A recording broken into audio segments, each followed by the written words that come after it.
Hello my dear, magandang umaga po sa ating lahat. Kung hindi mo naman to umaga napapanood my dear, magandang umaga, magandang hapon, magandang tanghali, magandang gabi. Nauna yata yung nauna yata yung hapon sa tanghali. Magandang tanghali, magandang hapon at magandang gabi. Okay? So, mabilis ang intro muna tayo. Earth sign. Start tayo kay Taurus. Okay, Taurus reading ngayon. So, mabilis ang intro muna tayo. Hello my dear, welcome back sa ating YouTube channel. My name is RJ, your tarot card reader.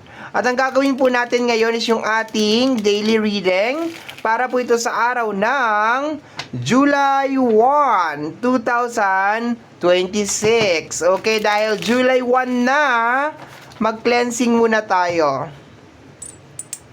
Ayan, salubungin ang araw na ito ng punong-puno ng biyaya para sa aming lahat. Itaboy lahat ng mga negatibo. Ayan, lahat ng mga positibong bagay ay pumasok at magsipag-alisan ang mga negatibo. Protektahan ng isang buong July. Ayan. Diba sabi nga nila my dear, pag nag-umpisa ang buwan ng maganda, matatapos ito ng maganda. Kaya July 1 pa lang, ayan, i-bless na natin ng prosperity, abundance, good health para sa ating lahat. Ayan. At itaboy lahat ng mga negatibo. Gabayan tayo ng ating buong may kapal na tayo po ay laging protektado laban sa mga negatibong enerhiya sa ating kapaligiran. Ayan.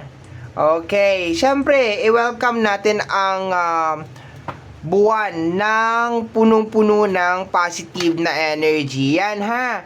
So, July 1, 2026, titingnan po natin kung anong mga eksena, kaganapan, at kung ano-ano pa na maaari mong makasalubong sa araw na ito. Pero bago po tayo mag-proceed sa ating reading, hayaan nyo po muna na kunin ko itong pagkakataon na ito na magpasalamat. Maraming salamat po sa ating mga abangers, sa mga walang sawang naghihintay at nag-aabang ng kanilang mga readings. Thank you very much. Gusto ko rin pong kunin itong pagkakataon na ito na magpasalamat sa ating mga bagong subscribers. Hello my dear, welcome po sa ating channel. I hope na mag-enjoy po kayo dito at nawa or sana makatulong po itong ginagawa natin na reading sa inyo at sa ating lahat. Okay? Sa mga interested po sa ating private reading, nasa description box down below ang mga details, information na kinakailangan mo para po makontak ninyo ang inyong lingkod. Okay. So, let's go na tayo. Medyo bothered ako. Nag-adjust kasi ako ng light. Teka lang ha. Pwede ba ayusin ko muna ha? Saglit lang po. Ayan. I think okay, mas okay yan. Ayan. Medyo binabaan ko kasi yung light ko. Okay?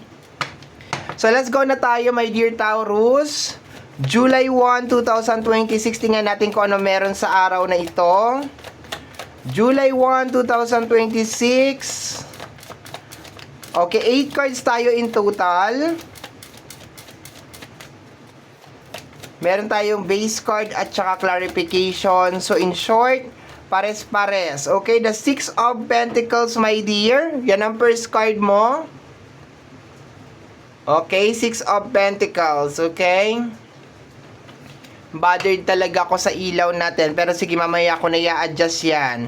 Proceed na tayo sa ating reading. Okay, tingnan natin. Let's go. Paki-clarify po si 6 of Pentacles. We have here the Strength card. Okay, my dear. Ayan, very good combination to. So, sinasabi dito, my dear, that kontrolin ang usapin ng pinansyal, okay? And be strong, no? Magkaroon ka ng tibay at lakas ng loob, my dear. If just in case meron kang pinagdadaanan na problema na may kinalaman sa usapin ng pinansyal. Pero ang pinakauna ko kasi na na-receive dito sa ating card is more on pagmamanage talaga ng iyong kadatungan or kaperahan. Ibig sabihin, matuto ka daw, my dear, na mag-budget, mag-balance, okay? I-priority yung mga importante, 'di ba? Meron nga silang ano ba 'yun, yung needs at saka yung wants, 'di ba? Dapat doon tayo sa needs, hindi doon sa wants, 'di ba? Kasi pag gusto mo lang yung isang bagay, maski hindi mo naman kailangan, sayang ang pera, no? So, maganda to, my dear, very, very nice na card to the point na meron ka ditong energy ni strength card. Sinasabi dito, my dear, na kung ano man yung pinagdadaanan mo sa usapin ng pinansyal, talagang magpakatatag ka talaga. And at the same time, disiplina sa paghahawak talaga ng pera. Okay? So, laban lang, my dear. Ayan. Sa usapin ng pinansyal. Okay, let's go na tayo. Next card. Kasi si Six of Pentacles, balancing yan. Like, binabalance niya yung usapin ng pinansyal. Actually, that is a very, very generous, my dear, na usapin ng pinansyal. I think this is the day, my dear, na pakiramdaman mo or kilatisin mo, my dear, kung sino yung mga tao na nangangailangan talaga ng tulong at sino yung mga tao na parang kaya naman nila. They can do it on their own, okay? Kumbaga parang nakukuha ko, do not waste your time, okay? Do not waste your time sa mga tao na parang they have the capacity naman na ayusin ang kanilang buhay. I think sa aura ng July 1 is more on focusing talaga, my dear, sa mga personal na problema mo. Okay? Focusing sa mga personal na problem mo, lalo na sa usapin ng financial. As in, kinakailangan talaga ng 100% ha. 100% na concentration talaga sa usapin ng financial. Okay? So, tingnan natin. Dapat, alert ka, gising ka, my dear. Lalo sa usapin ng financial. We have here the energy of the King of Cups. Okay? Clarify natin siya. Paki-clarify po si King of Cups. We have here the energy of the Hangman. Okay. So, tiyaga, my dear, okay. Major Arcana, Strength card, at saka Hangman, okay? So, kung pagsasamahin lang natin yung dalawang Major Arcana, ibig sabihin talaga, tatagan mo ang iyong loob, diba? Mag-request ka or mag-pray ka ngayong araw na to ng guidance for peace of mind, okay? Strength, peace of mind at saka strength sa isipan at saka sa emotion, okay? So, dapat yan, my dear, yung iyong mind at saka yung iyong emotion is balance talaga, my dear, okay? So, sa combination ng King of Cups, kung makikita mo, my dear, maalon talaga dito kay King of Cups, ang daming nangyayari dyan. Pero, sinasabi dito, my dear, na, makakaalis ka dyan. Like, kinakailangan mo lang talagang magpakatatag, talagang this is the time na kinakailangan talaga ng matinding disiplina ngayong araw na ito, and maging positibo, okay, sa kung ano man yung sitwasyon na pinagdadaanan mo. Sa paglabas ng Hangman, my dear, naramdaman ko na parang nasa isang sitwasyon ka talaga, my dear, na hindi maganda, pero gustong iparating sa iyo, my dear, ng reading na ito or ng mga cards natin, dahil sa energy din ng Hangman, na hindi nangyayari yan, my dear, sa iyo dahil pinagtitripan ka. Hindi nangyayari yan sa iyo dahil pinaparusahan ka. Nangyayari yan sa iyo, my dear, kasi minsan, yan lang yung tanging paraan para ikaw ay matuto. 'Di ba? Para ikaw ay mamulat sa katotohanan sa kung ano man yung mga bagay-bagay na nangyayari sa ibabaw ng mundo. So, kung as of this moment, my dear, may nangyayaring problema sa usapin ng financial, especially money, kasi Six of Pentacles yung first card natin, okay? And sabihin na lang natin na may konting sprinkle of love, okay? Sabi ko nga kanina, this is the time, my dear, na kilatisin mo talaga na mabuti kung sino talaga yung mga tao na nangangailangan talaga ng tulong at kung sino yung mga tao na kaya naman nilang solusyonan yung problema nila. Kasi, merong mga tao kasi, my dear, na parang they are so dependent on you na parang akala nila na kaya mo lahat. So, I can see, my dear, na maybe this is the time na hayaan mo na, sabi pa nga nung mga lola at lolo ko na, ay actually mama ko, nanay ko ang madalas nagsasabi nito, na bawat tao ay may kanya-kanyang pasan krus at hayaan mo, my dear, na pasanin nila yung krus nila. No, pwede naman tayong tumulong, 'di ba? Like panandalian na tulong, pero sometimes para matuto kasi ang isang tao, kailangan nating ipapasan sa kanila talaga yung krus nila para magkaroon talaga sila ng knowledge, okay? Magkaroon sila ng knowledge kung paano talaga tumatakbo tong mundo na to. Hindi naman may ipagdadamot ang tulong, pero hindi din natin ipagdadamot sa kanila na matuto sila sa buhay, okay? So, dapat balance yung dalawa na yon, okay? Na kailangan matuto din sila and at the same time, 'di ba, malaman nila kung ano yung mga totoong nangyayari sa ibabaw ng mundo. Okay? And sabi ko kanina, my dear, nandiyan ka sa sitwasyon na yan for a very special reason. Okay? Hindi para parusahan ka, hindi para pagtripan ka. Minsan, my dear, okay? Actually, hindi na nga minsan madalas na nga nilalagay tayo ng ating buong may kapal sa sitwasyon na hindi natin gusto kasi yun lang ang tanging paraan para tayo ay matuto. Okay? So, let's go na tayo, my dear.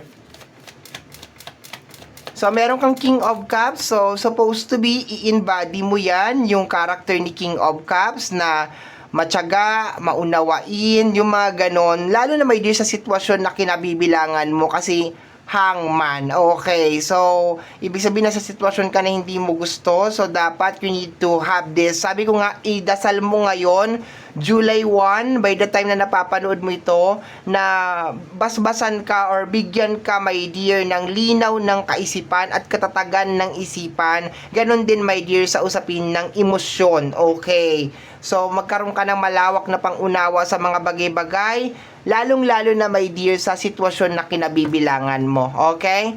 So, let's go tayo, my dear, Taurus. Let me see. Next card is the energy of the Justice. Okay? Kung titingnan natin ang major arcana, you have here the Strength card, the Hangman, at saka Justice card. This is a clarification, my dear, na yung hirap mo, yung pagod mo is masusuklian din yan eventually at mukhang malapit-lapit na. Okay? Malapit-lapit na, my dear. Kaya ka siguro binibigyan ng mga konting guidelines dito, guidance or ano ba? Guidelines, my dear, kung ano yung mga bagay na gagawin mo, like balance sa usapin ng pinansyal, like kalawakan ng pag-iisip at sa emosyon, okay? Mental and emotional clarity, ayon, mas madaling sabihin kasi English, 'di ba? So, may mga words na madaling sabihin pag English, meron naman basta kung paano ko siya ma-express. Okay, we have here the energy of the Empress. Energy mo to, my dear Taurus. Empress is energy of Taurus, okay?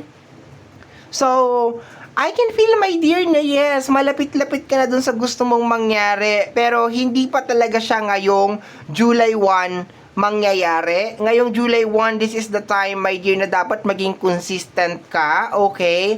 And panatiliin mo yung focus na yan, okay? And maging aware ka rin sa mga tao sa paligid mo. Kagaya nga na sinabi ko kanina, you should know kung sino yung mga tao na kailangan talaga ng help at sino yung mga tao na hindi kailangan ng help, okay? Justice, and I think parang parang nandoon ka sa moment na parang sinusubukan ka, i-ready ka na ba talaga dito sa blessing na ito? Parang ganon, okay? So, may mga ganon kasi na moment sa buhay natin na parang, seryoso na ba talaga to? Ready na ba talaga siya? Parang ganon. So, keep it up, my dear Taurus. Dire-diretso ka lang, okay? Habaan mo lang yung pasensya mo, malapit ka na dyan, okay? Let me see. Next card tayo. Next card is the energy of the Page of Pentacles. Aralin mo yung emotion mo talaga ngayong araw na to, my dear. Okay? Like, try to maintain it. And the energy of the Six of Cups, okay? Possible na pagsulpot ng mga energy from the past. Posibleng tao, di ba sabi ko nga, sa energy ng Six of Pentacles, possible na meron mga tao na manghihingi ng tulong sa'yo, pwede. Pero you need to analyze, okay? Or posibleng mga alaala na connected in the past, my dear, okay? Bottom deck of the card is the energy of the Nine of Swords, okay? Possible na magkaroon ka rin talaga ng stress ngayong araw na ito, my dear, sa mga bagay na nangyayari. Pero sabi ko nga, possible, my dear, na ito, my dear, ay pagsubok lang. Yes, pagsubok lang. We have here the energy of the Queen of Cups. So, control your emotion and sabi ko nga, lagi mong iisipin na nilagay ka dyan, nangyari sa'yo yan, kung ano man yan, for a reason, for a very, very specific reason.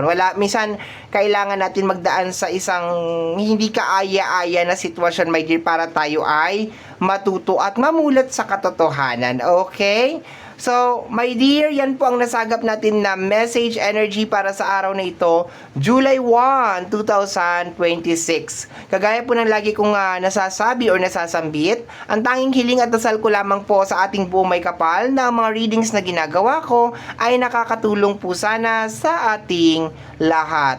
Maraming salamat po. Thank you, my dear. Ingat po palagi.